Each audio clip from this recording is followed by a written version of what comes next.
Все мы вместе скорбим с нашим братским народом в Сирии. Президент Республики Абхазия Аслан Георгиевич Бжания вчера прислал официальную ноту,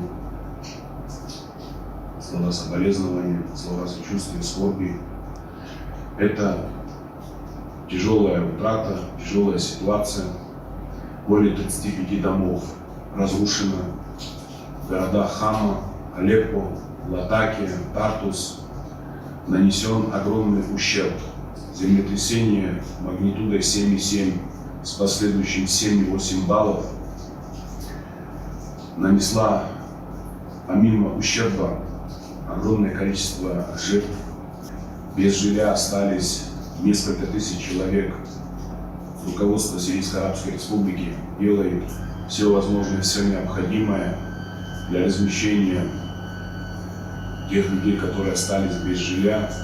Раненым оказывается максимальная помощь, поддержка.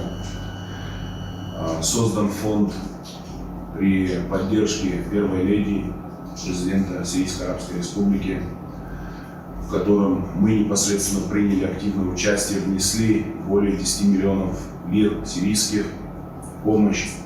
Подсчитать ущерб нанесенный пока сложно. Ведутся активные работы по извлечению завалов.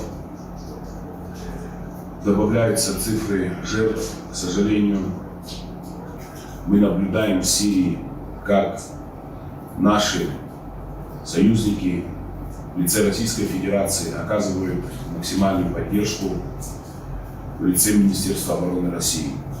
Мы в постоянном контакте с Министерством иностранных дел Сирийской Арабской Республики, с руководством и правительством Сирийской Арабской Республики, также с дипломатическими миссиями, аккредитованных Сирийской Арабской Республики, в частности, с Российской Федерацией.